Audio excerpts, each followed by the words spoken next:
Welcome to the Strong Enough Podcast, your relationship wellness podcast. I'm your host, Claudia. Today's guest is going to share with us how 2 tours in Iraq brought him home craving normalcy. He decided to write a book and is now hoping that other veterans and their loved ones can gain support through his words and stories. Please help me in welcoming Eric Herrera. Eric, thank you so much for being here with me today. How are you? I'm doing great. How about yourself? I'm doing great as well. The weather has turned here a little bit in Colorado, so I am enjoying some snow, which I'm apparently one of the few that enjoys around here. It's not quite there yet here in Chicago. It turned 50, but it's not where it usually gets. Dicey and icy, and I think you get a different kind of snow than I get because here it's really nice and fluffy and powdery, so that's why I love it. But enough about me. I would love for you to tell the audience a little bit about yourself. As I said, from Chicago. I've lived here all my life. Decided when I was around 19, I joined the military. A lot of different things happened in my life, and I just decided, I need to get away and do other things. I ended up going to Germany and stayed there for about 3 years and did 2 deployments while I was there to Iraq.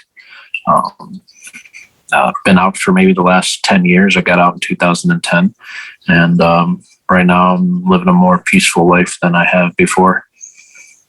First off, I do want to say thank you so very much for your service. Without people like you, people like me would not be able to live life the way I enjoy it. So thank you for everything that you have done for us.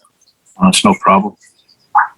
So I want to talk a little bit about your deployments. I know that you have written a book. So we're going to get to the book, but tell me a little bit about your tours in Iraq. A lot of political back and forth, which it always is. And being in Germany, it's also kind of being deployed as it is. It's nothing like here back in the States where there's like large bases. I think like some bases are like 60,000 troops or something like that. We only had roughly about 5,000 in our whole little town, so it's a little bit different. I was deployed in 06, 07. So that was kind of like with the height of the Iraq war. During that time, Bush had his surge. So he sent in like 20,000 troops. We were there when that happened. And my first deployment was probably one of the more memorable ones. A lot of things happened. And as my job title was, I was a bomb hunter. So I was a combat engineer, and our mission during that time was to find roadside bombs on the side of the road so troop movement could be a lot easier. Found a lot of IEDs our first deployment in Baghdad, and compared to my second one, it was not like a cakewalk, but it was a more relaxed environment. We ended up in a small town called Hilla, which is about an hour and a half south of Baghdad. Hilla is more made famous for where Saddam had his mass graves of all the people he killed. So when we were there, the people were trying to rebuild the town to what it originally was. And it's really just a tale of 2 deployments. What led you to become a bomb hunter? Mistake? Well, not really mistake.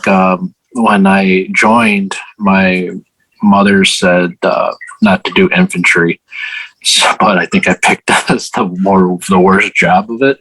I looked up combat engineer, and the description for it was clearing minefields and building fortifications, but those descriptions were more for World War II and Vietnam soldiers. My uncle, who was in Vietnam, was actually a combat engineer as well, so he gave me a few pointers. But during the Iraq War, there wasn't necessarily minefields. They were more like in Afghanistan. But the big thing were the IEDs that were on the side of the roads. So being combat engineers, we knew explosives and what to look for, how they operate, things of that nature. They decided to put combat engineers at that job. I remember hearing you on another podcast or a Facebook Live talking about, I'm not sure if it was a barracks that you were in, but you were like in building C, floor 4, so C4. Yeah, so my college dorm was building C, 4th floor, so it was C4. So that kind of that should have gave me a wake up call. But yeah, it's another unique thing. So I don't think we really have to go into detail about what you experienced in Iraq, but I want to talk about when you came home. I feel like you had some struggles. Would you talk a little bit about that and how it was returning not only from the military, but you were also returning to the U.S. in quite some time since you'd been in Germany as well? Yeah, the culture of it all did shift. It was almost kind of like I was in a completely different dimension, because I was in the military from 2005 to 2010. That's when Twitter, YouTube, and the iPhone and all that was coming out. So I really had no idea what those things were. And I had to come back and, reintegrate myself with it, especially in Germany, languages is different. So seeing an exit sign was a shocker, just being able to read English off like a highway sign or something. But as you're saying, like coming back, a lot of soldiers have the problems where they don't have a plan when they come out. And that was one of the things I wanted to do. I wanted to make sure when I did leave, I had a plan. I wanted to join the Chicago Police Department. I ended up getting denied by that. I tried to join TSA. I got denied as well because of my hearing. They told me I had the hearing of a 60-year-old man, and I was 23. And so I got denied a lot of those jobs, and I was kind of like, oh man, what am I going to do now? Because those were my plans. And, I did odd jobs trying to get on my feet, and I decided that I was going to go back to school. Since I did my time, I was able to get the GI Bill, and it paid for all 4 years of my education, and including my housing. So I really didn't have to worry about anything like that. So I got my degree in business management, and right now I'm a property manager.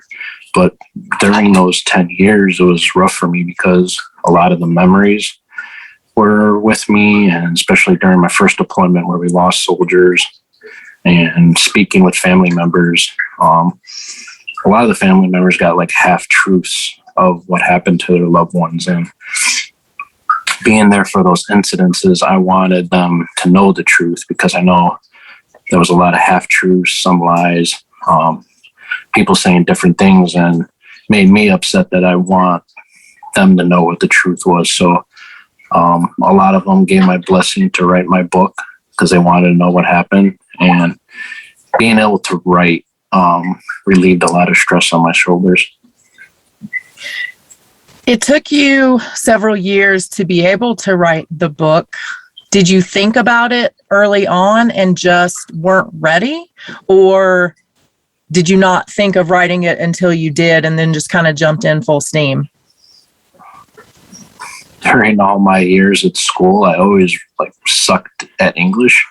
So writing a book was kind of the farthest thing away from my mind. It wasn't until actually I went back to college.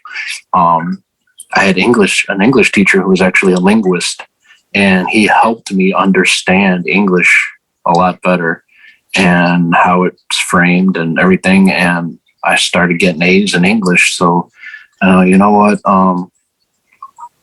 Maybe I will write. I don't know. But it wasn't until 2009 I actually had a mental breakdown in my kitchen. Just all the memories and emotions were coming back, and I just let out this horrendous scream almost. in the middle of my kitchen, and I felt a hell of a lot better, but I knew that there had to been a lot more to do. So what I was trying to do, I wanted to make videos, tell the stories of what happened, but I'm not that too much of social media savvy, so I wasn't sure how I'd be able to get my message out there. That's when I decided, maybe I should write. And I just wrote about one story, and I felt a little bit better, so I just kept writing. All those little stories were off my shoulders. I didn't have to carry that burden anymore. And I halfway during this writing, I said, you know what, I'm not going to hold anything back. I'm going to tell every single emotion that I had. And it was rough. But the more I wrote, the better I felt, and the quicker I got it done, because I didn't have to have that burden anymore. It's down on paper. I don't have to carry the memories. And a lot of the things that I did write was shocking to a lot of my family and friends, but they have a better understanding of what I was going through. As you were writing, do you feel like that was the best kind of therapy that you could have done to deal with what you went through? Yeah, absolutely. I think when I was at college, I walked through the library, and there was a lady there who had a table out, and it said Veteran Resource Center. So, you know what, I'm gonna just check it out, and I talked to her, and she says, we provide therapy. Well, where are you located? And I found out that this resource center was located about 8 blocks away from my house. I never knew this place ever existed, and I kind of wish I would have known more about it ahead of time, but I didn't. I decided to go, and telling my story, I really felt nauseous. I felt sick. I was saying things that I never actually said before, and it almost felt like my lower body was gone. That's just how sickening I felt. And I told her, you know what, I can't do this anymore. I'm not ready. I'll come back. And I never did. But about 4 years later, that's when I decided to write the book. I know that quite often, and it is getting better, but men particularly struggle with talking about feelings, talking about emotion, and being open about mental health challenges. Did you feel that? And if so, did you feel like it was compounded even more by being a veteran? Coming back, we would talk with the guys about the different things that happened, but those were actually the only people I could talk to because they understood what we were going through. Coming back, I really never told anyone. I couldn't really confide in anybody. And yeah, I grew up with that stigma of, yeah, you're a man, you keep it in. You don't tell your emotions. But the more I was talking with people like my friends, and they wanted to learn what I went through, and it was a big help. But yeah, I mean, to say that stigma is still around, and I don't believe it anymore, and I just hope a lot of other guys do too. I do as well, and that, is one of the reasons that we're here. I want to ask you about your book and how you think it helps loved ones of veterans, because I know that is often a big struggle when somebody does come back from a deployment. Their loved ones don't know how to act or what to say or what to do. Talk to me a little bit about that and what advice you would give. I get asked that a lot. Family members coming up to me, what should I do? Well, there's really no blueprint for this. I could give you the best scenario. Just read what I went through. I give you every emotion I felt, and it gives you a better understanding on how to, lack of a better phrase, deal with their loved ones or help them. And a lot of people say, yeah, it does help. I get a better idea of what they're thinking. I struggle with it a lot. I wouldn't make friends because I actually had that in my mind. I lost friends, and I was thinking, well, I don't want to make new friends because I don't want to feel that same way when they're gone. I had that mindset for a very long time. So that's another thing why veterans are kind of close to themselves, because I'm pretty sure they've lost friends and they don't want to feel that same pain as I did. How are you able to change that and to be able to put yourself out there and start to build new friendships and relationships? It's hard. I mean, I had to change a lot of my mindset. There was a lot of things I couldn't even do. I couldn't even listen to music in my car while I drive. I had to listen to talk radio because the music would bring me back to those memories.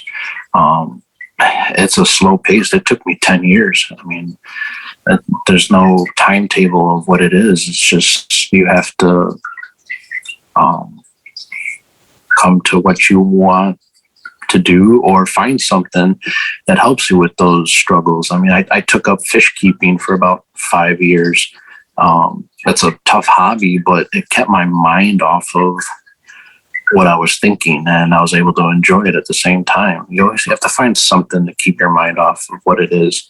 And when I finally had that mental breakdown in my kitchen, I didn't need my fish tanks anymore. And the fish tanks became more of a burden on me because I didn't need that coping mechanism anymore. So I had got rid of them.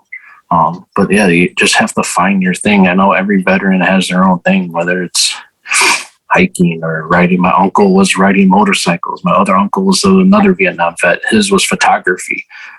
Find something that you're passionate about and keep it up as a hobby. It gets your mind off a lot of that stuff.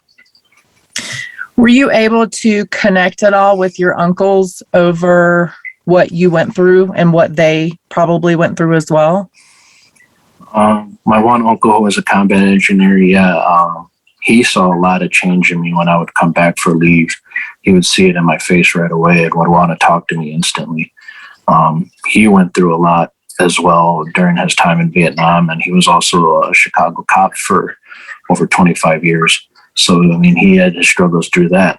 My other uncle, he did too, but he was a Navy man, so he really didn't have to deal with the same kind of struggles. Every time we got together, it was always a fight back and forth, because my uncle, who's in the Navy, said one time him and his wife went back to Vietnam for vacation, and my uncle, who was in the Army, said, "Are you crazy? You couldn't pay me to go back to Vietnam," and have a big argument. And he asks me, he's like, would you go to Iraq for vacation? I said, hell no, I'm not going to go back there for vacation. So it's a joke that we had for a long time about it. But yeah, they helped a lot. What else helped you through that? The fish keeping was a big thing for you. You said when you had that mental breakdown, you kind of let that go. It became a burden. What else have you continued to do for yourself to keep your mind well? It was mainly the writing, also doing these podcasts that have been a bigger help. I found out a lot of times that when I do these, it's not my responsibility, but it's my opportunity to get the awareness out there for veterans that are struggling. Because now the number has gone up now to 22 veteran suicides a year. Only about 5 years ago, it was 20. So the number is rising really quickly.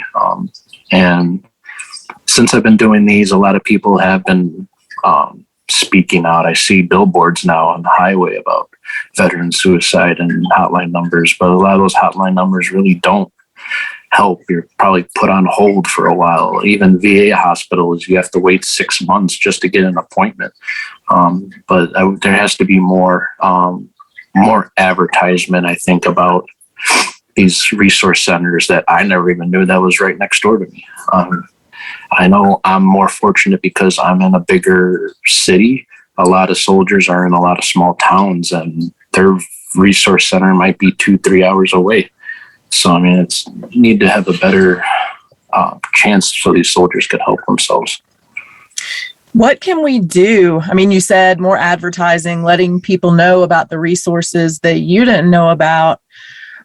What else can we do you think, to help our veterans when they're struggling? I know here in Chicago, they're building homes, so like apartment complexes, but as soon as they go up, they're filled. So I mean, it's I don't know, it's just a thing about more awareness about helping them out. I mean, even the town that I'm in, we do drives now for homeless veterans. We've been doing it for like the last 2 years. So just giving hygiene supplies or some food or things like that. I mean, and we're just a small group. I mean, you could just start anything up and be able to do this. There's a lot of programs out there that do help homeless vets. So it's best to get in contact with some of them and ask how they can help. What does it mean to you to be able to do those things now and help other people that may be in a similar situation to you or that you were in when you were kind of at that lowest point? Another thing I also do, my father, he actually owns a military Humvee. So I take the Humvee to car shows, and a lot of the people that come around are former vets, and they just come around and talk about the memories that they had. It's another group of therapy. And even like a lot of soldiers are like, thank you for bringing back these memories and able to talk and have 30-minute conversations, just talking about things. Just small little things like that do help out. Tell me, when you have these conversations with people, is it hard for you? Does it bring up or kind of trigger some of your experiences? Or as you talk about it, does it become easier because you're talking with someone that kind of gets you? It's become easier for me, even with people such as yourself, people that don't know. It has become a lot easier. I was at a point where I would just not speak or not give an answer at all. But I'm at that point now where I realize that it's helping me, and the more I can help myself and I help people at the same time, I'm content with it. What would you say, because I know we do have military individuals, veterans that watch or listen. So if they are struggling, what advice would you give them?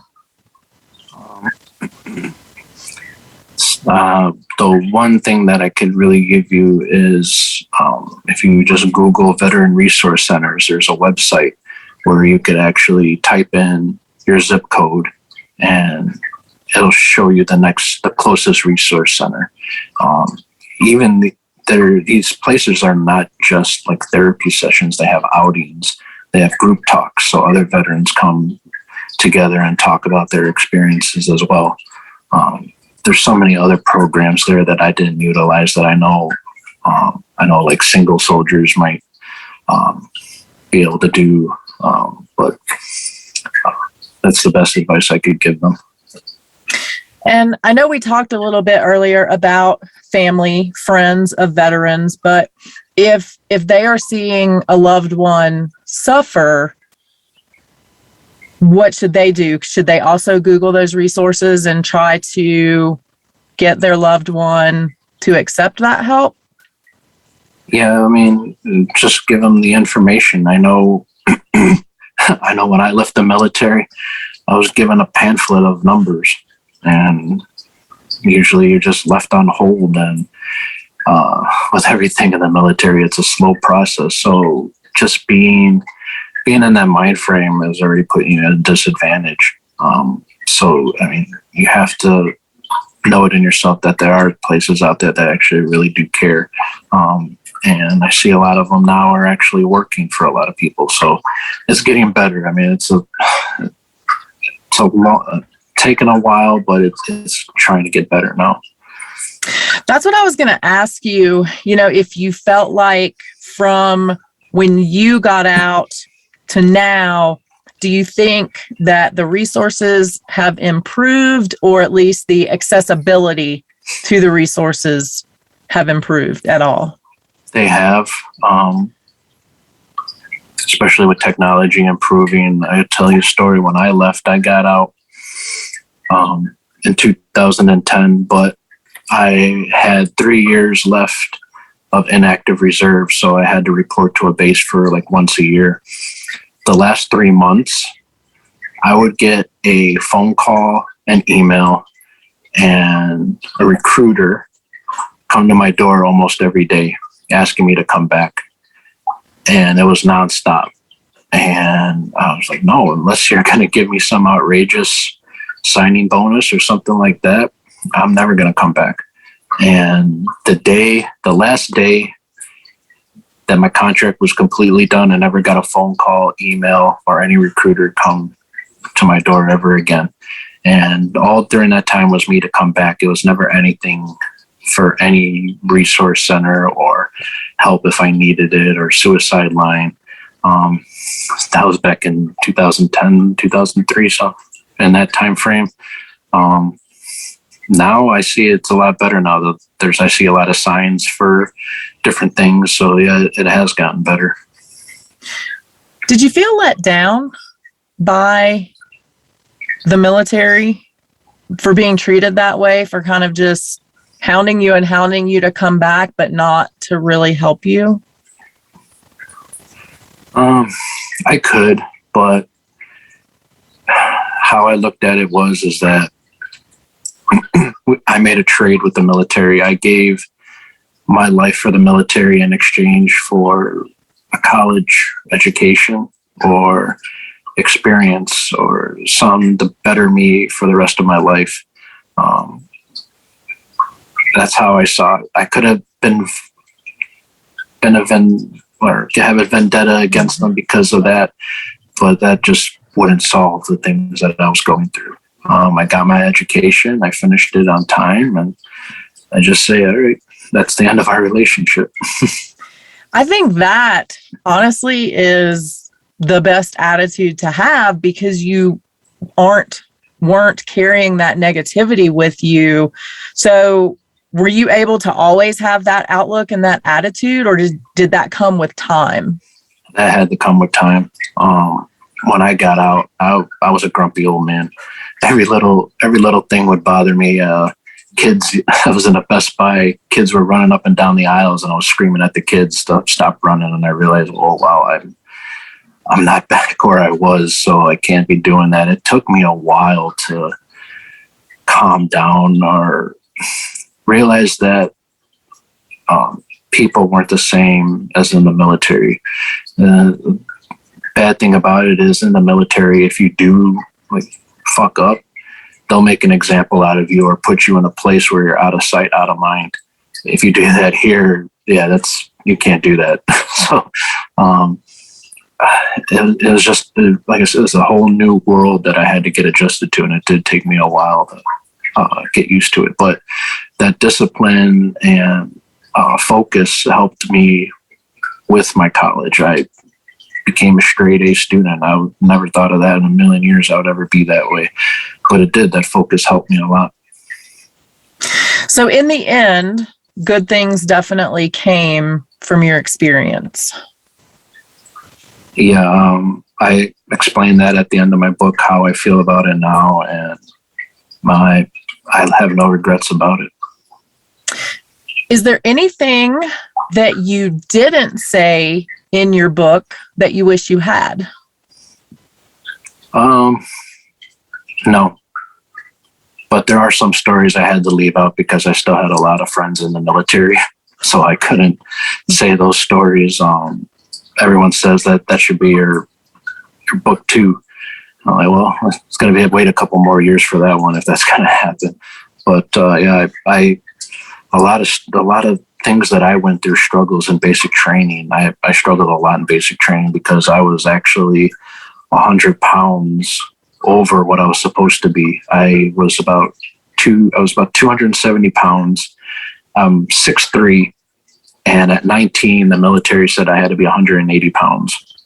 And during my 16 weeks of basic training, I actually lost about 60 to 70 pounds in those 16 weeks. But I was still considered overweight, and I looked like a string bean being at 6'3". I never once, one time I actually made weight one time because I went up in age, and the number went up. So that's the only time I ever made weight in the military. But yeah, different stories that I have during Germany, bar stories, also good times. It's not all depressing and everything, but I want to make sure that people understand what soldiers actually go through. I always say that my book is a small chapter in a bigger book because every soldier has their own story. I read several reviews of your book, and that is kind of the attitude that many people had. First off, it was raving 5-star reviews across the board. But, people said it really did give that look into the real life of a soldier. How proud does that make you feel that you were able to put that on paper and give it out to so many people and give them that real life look? That was my number one focus, that I was not going to regret anything that I put in there. If I did upset somebody, it usually means that they did something wrong. And if they wanted to come after me for it, well, then you're going to have to own up for the mistakes you made. And as soon as I wrote the book, I got a lot of friend requests, messages from people that I haven't spoke to in years or never even spoke to in my life, but I know who they are. I'm just going to ignore it. If you want to come after me, but we're going to have a chat. I presume it died down. It did. A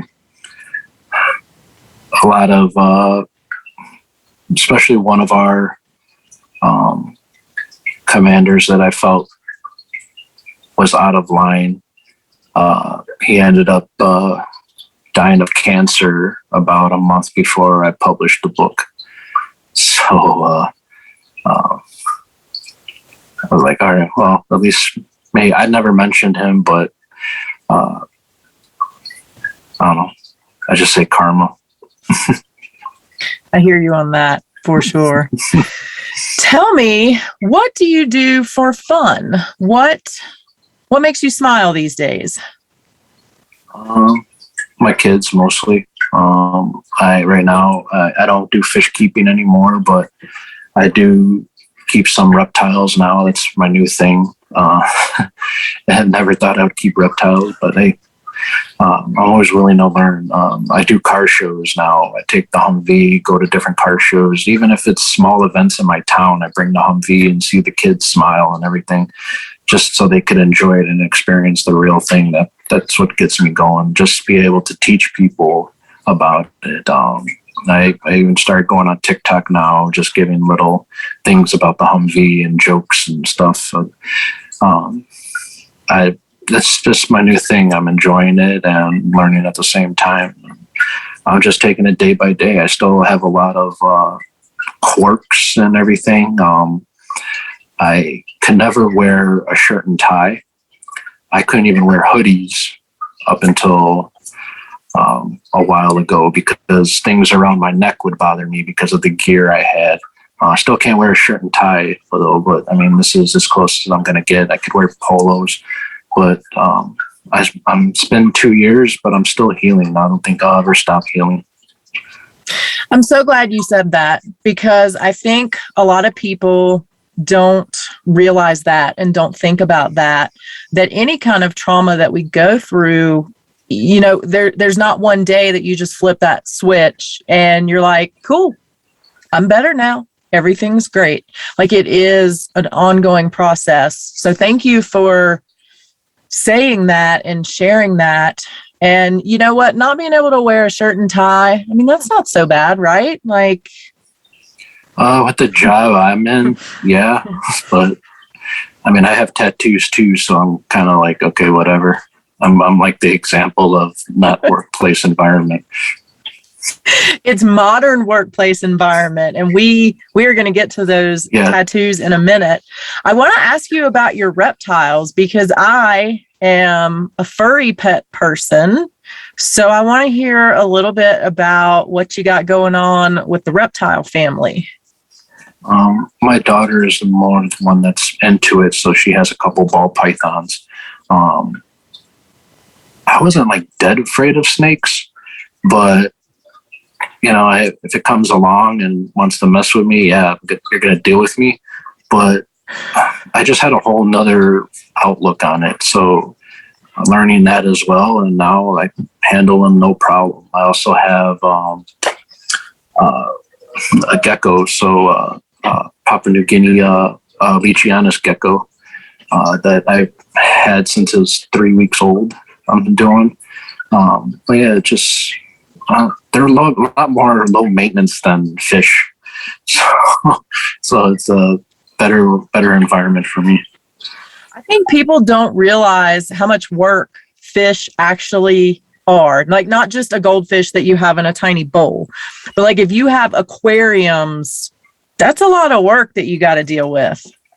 Yeah, I got into saltwater fish. I had a 36-gallon tank was what I started out with, and I ended up building my own pond that's about 600 gallons. So it's sitting right here. So this red that you kind of see, that's the one side of it. So it goes about 5 feet that way. So, I mean, I built my own pond and I kept raising sharks. So, but it's a completely different thing, just water and fish. You have to do a whole bunch of other things. I never got into coral because that's a whole nother ball game and money down the drain deal. I applaud your willingness to accept snakes into your life, because like if I found a snake in my house, I'd just have to burn the house down. Like I wouldn't, there would be no coming back. I told my daughter nothing more than 5 feet long. Yeah, well, more power to you, because I'll just look at yours from afar and admire them. How about that? Yeah. Tell me, Eric, some wellness advice that you would give out, just generally speaking. What can people do to keep themselves well? I think I'm the last person to tell anybody about that. I love to eat. Same. No, I just do a lot of things. I go out and experience new things, hiking, or go to like a festival or something like that. I mean, I'm willing to go see anything. I mean, if it's going to get me out of the house, yeah, I'll go on an adventure. I don't care.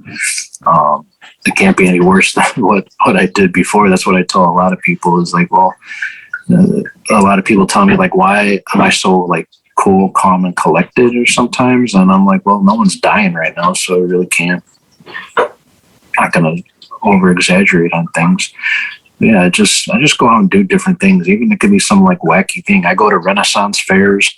I go to aquariums, museums. I mean, zoos. I mean, I love animals, so I like to do all those things. So, yeah, just being out, just go out and have something fun. That's the best thing you could do.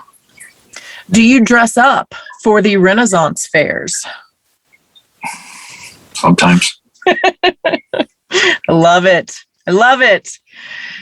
Eric, we have talked about some heavy things, so I want to move to something a little lighter, and you mentioned it earlier, tattoos. So I love tattoos. I have tattoos. I'm getting more tattoos. You also have tattoos, you mentioned. I think it's perfectly professional and businessy to have tattoos now. But tell me, what is the favorite tattoo that you have? Ooh. That's a tough one. Every tattoo I have means something to me. On my left forearm, I have the 4 soldiers that died. I have the cross with the dog tags on them and have their names and the dates they passed. On my right forearm, I have all my units that I was with, and I have my kids on there. On my back, I have Bomb Hunter across the back. That's usually the one I get most talked about. People come up to me and ask, are you serious? I'm like, yeah. On my leg, from my knee all the way down to my ankle, I have a portrait of my fish that I used to have. So one of my stingrays is on there, my eel that I had, and my Australian stonefish that I had. I don't know if my kids would like it, but the stonefish means the most to me, because my love for animals, and the Australian stonefish is the most venomous fish in the world. And I kept 2 of them for about 4 years. They don't move. They just stand still, and they eat anything that comes by. But they helped me so much in my healing. And it was almost, I don't get like into the spiritual side of it, but the day where I actually felt like I didn't need my fish anymore, my stonefish that I had for 4 years, he got sick out of the blue, and he passed shortly after that. So it was kind of like, I think he did his time to help me heal. And it was an emotional moment, but I mean, it's something that helped me out a lot. But my kids, they mean the world to me too, so I have them. But I really do like my mural that I have. I have around it too. It almost looks like how the guy did it. It almost looks like it's in my leg. So he shaped it around my calf and everything like that to make it look like it's like stuck in my leg. So it has a real nice effect to it. That's super cool. Any future tattoos planned? It's getting expensive now, so I really can't. I did the one on my leg, and my guy said, I'm going to have to double it. I'm like, oh man, you already got me for, I mean, gave me the discount, but yeah, it's like, I might hold off for tattoos for now. Makes sense. I wish I was as responsible as you are. So Eric, where can people find you if you want them to? Where can they find your book if they want to check that out? Yeah, my book is called A Bomb Hunter Story, My Life Clearing the Roads of Iraq. It's on Amazon and paperback and Kindle. People have been asking me for an audio book, so right now I'm in the works of talking with someone to get that for me. So hopefully soon that might happen. I haven't started it yet, but it's going to come out. I'm also on TikTok. My handle's Sapper720. So SAPPER 720. I do videos on the Humvee, do goofy stuff with my kids. So that's something to get it out there. I love that. Did you ever think of anything like TikTok when you came back and saw Twitter and YouTube and all that good stuff way back when? So the only thing I had way back when was MySpace. So that's a blast from the past. And I did have Facebook, but I rarely used it. Twitter was new to me. Even YouTube was new to me. Twitter, I got on it maybe a year ago finally, but I still don't go on it because it's a lot of crazy stuff on there. But TikTok, I heard things about it, and I think someone showed me a couple of videos and I got hooked right away. I just have that dark sense of humor, so the funny videos get me. So that's what I try to do. I am going to definitely check you out. I'm on there, but I'm not really on there. So I'm at least going to come find you. Eric, thank you so much for talking with me today. I really appreciate you sharing your story and talking about your book and really giving some great advice to veterans, families, and the general public. So thank you so much. No, thank you for having me. I really hope you guys enjoyed my conversation with Eric as much as I did. I truly appreciate his willingness to open up and talk about writing his book and what we can do to better support our veterans. So remember, until next week, you are strong enough and you are worth it. Thank you for listening to the Strong Enough podcast. You can find us on your favorite podcast platform by searching Strong Enough. And on YouTube, we're available on the Spear Talk channel. Don't forget to follow us on Instagram and Facebook at Strong Enough Pod. If you have suggestions for an upcoming episode or a future guest, please reach out at strongenoughpod@gmail.com. Remember, you are worth it.